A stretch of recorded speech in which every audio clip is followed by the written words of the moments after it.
UP BJP कार्य समिति की बैठक लगातार जारी है। रक्षा मंत्री राजनाथ सिंह, सीएम योगी की अध्यक्षता में बैठक चल रही है। डिप्टी सीएम केशव प्रसाद मौर्य और प्रदेश अध्यक्ष स्वतंत्र देव सिंह भी मौजूद हैं। बैठक में कई मंत्री और नेता भी मौजूद हैं। कैबिनेट मंत्री अनिल राजभर, सुरेश खन्ना मौजूद हैं। राज्य मंत्री बलदेव औलख मौजूद हैं। राज्य मंत्री गिरीश यादव, नीलिमा कटियार मौजूद हैं। गुलाबो देवी, मन्नू कोरी मौजूद हैं। कैबिनेट मंत्री सभापति शास्त्री भी मौजूद है।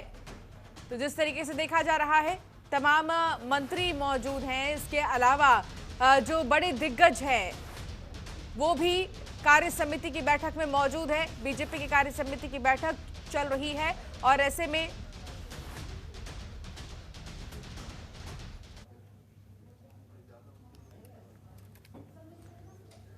हम लोग नारा लगाते थे, लगता था शायद अटल जी को प्रोजेक्ट किया जाए तो उत्तर प्रदेश में हमारी सरकार बन जाएगी। तो हम लोग कहते थे उत्तर प्रदेश का मुख्यमंत्री कैसा हो तो आदरणीय अटल बिहारी वाजपेयी जैसा हो। अटल जी ने एक बार कहा उस समय, क्या यह नारा लगाए बिना यहां पर सरकार नहीं बन सकती है?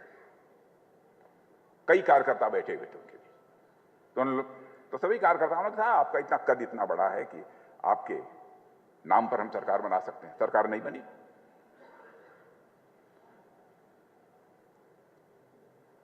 और 1967 में पहली बार संवित सरकार बनी थी। तब थोड़ी थोड़ी हम लोगों के अंदर ये आशा जगने लगी थी कि शायद अन्य राजनीतिक पार्टियों को मिलाकर कोई संवित सरकार बनेगी और हम लोग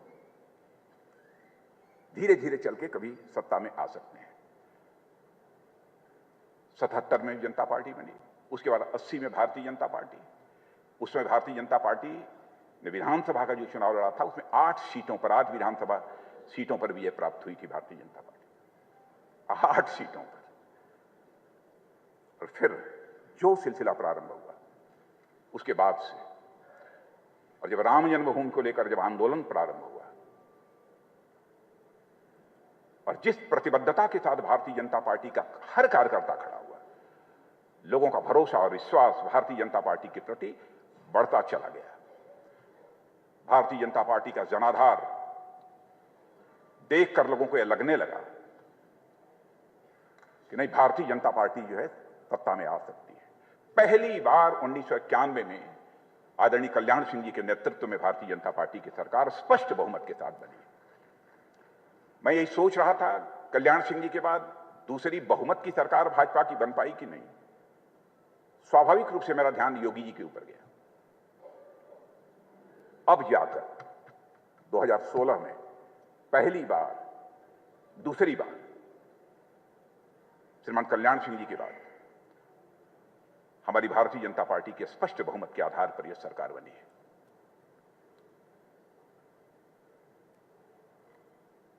मित्रों, आप सबको मालूम है कि भारतीय जनता पार्टी केवल एक ऐसी पार्टी नहीं है जो सत्ता हासिल करने वाले कार्यकर्ताओं का एक झुंड मात्र हो। आपको लगता होगा कभी कभी जब हमारी उपलब्धियों का प्रचार करते हैं, हमारे प्रधानमंत्री जी का, हमारे मुख्यमंत्री जी, इन दोनों सरकारों का, तो आपको लगता है कि हम तो सत्ता हासिल करने के लिए काम कर रहे हैं।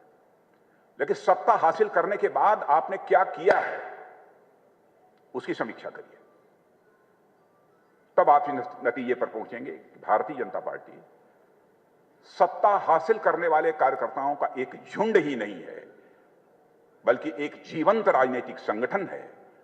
और इसकी कुछ विशिष्टता भी है, वैशिष्ट भी भारतीय जनता पार्टी का।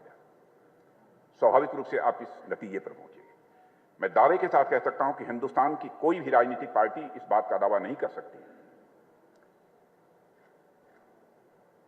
कि उसका कोई दर्शन हो, राजनीतिक दर्शन हो, अथवा किसी दार्शनिक अवधारणा के आधार पर अपनी पार्टी को आगे बढ़ा रहा हो। एक भी पार्टी नहीं। मैं कम्युनिस्ट पार्टी के बारे में भी कह सकता हूं, कम्युनिस्ट पार्टी के कई खंड हो गए, लेकिन आज सीना ठोककर आप भी कह सकते हैं, हम भी कह सकते हैं, सचमुच दार्शनिक अवधारणा लेकर अपने कदम को भारत की राजनीति में आगे बढ़ाने वाली कोई राजनीतिक पार्टी है कि भारतीय जनता पार्टी है।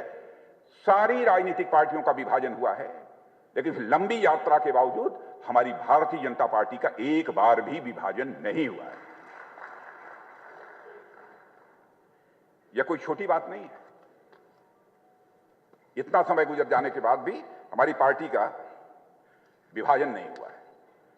राजनीतिक दर्शन की यहां पर मैं चर्चा नहीं करना चाहता कि हमारा दर्शन क्या है, और वह दर्शन राजनीतिक ही नहीं है, वह दर्शन है जो मनुष्य को जीवन में एक दिशा देता है, वह दृष्टि देता है। उसे मैं राजनीतिक दर्शन कहके उस एकात्म मानव दर्शन को छोटा नहीं करना चाहता।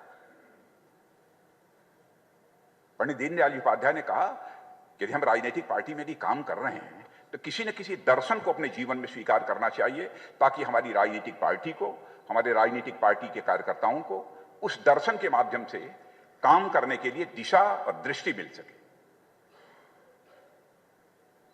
तो दर्शन स्वीकार किया, एकात्म मानव दर्शन। उन्होंने कहा कि हर के केंद्र बिंदु में मनुष्य है।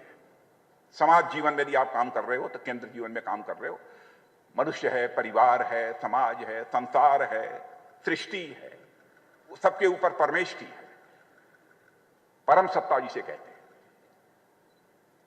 तो उन्होंने कहा राजनीतिक पार्टी में यदि काम कर रहे हो तो तुम्हें यह सुनिश्चित करना पड़ेगा कि मनुष्य जो यह केंद्र बिंदु में है, इसको सुख की प्राप्ति कैसे होगी, इसको आनंद की प्राप्ति कैसे होगी, इसको परमानंद की प्राप्ति कैसे होगी।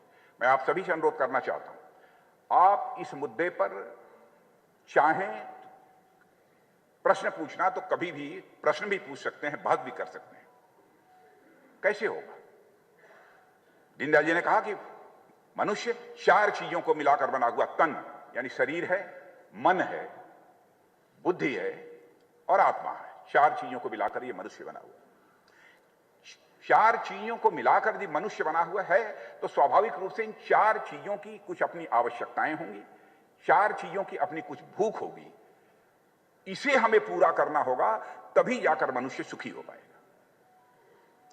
शायद मुझे याद है कि मेरठ की बैठक में मैंने इसकी चर्चा की थी, तो उन्होंने कहा कि हमको ऐसी व्यवस्था बनानी होगी ताकि हर व्यक्ति के तन को सुख मिल जाए, तन को, इंद्रियों को सुख में प्राप्त करने के लिए धन की आवश्यकता होती है। उनका कहना था मन को भी सुख मिल जाए, बुद्धि को भी सुख मिल जाए, आत्मा को भी सुख मिल जाए, तो तन का सुख प्राप्त होगा धन धान से। तो तन के सुख के लिए धन धान चाहिए। मन की सबसे बड़ी भूख होती है मान, सम्मान, स्वाभिमान की। तो मन के सुख के लिए मान, सम्मान, स्वाभिमान चाहिए। और बुद्ध की सबसे बड़ी भूख होती है ज्ञान की। बुद्ध के सुख के लिए ज्ञान चाहिए। चौथी चीज जो आत्मा होती है, उस आत्मा के सुख के लिए भगवान चाहिए, यानी जो परम सत्ता है। अब ये बहुत लंबा विषय है, इसलिए बहुत विस्तार में नहीं जाना चाहूंगा इस दर्शन के। आप ये कहेंगे कि ये बहुत प्रैक्टिकल नहीं दिखाई देता है। खबरों के निष्पक्ष विश्लेषण के लिए सब्सक्राइब करें Jantantra TV and press the bell icon. Never miss any update.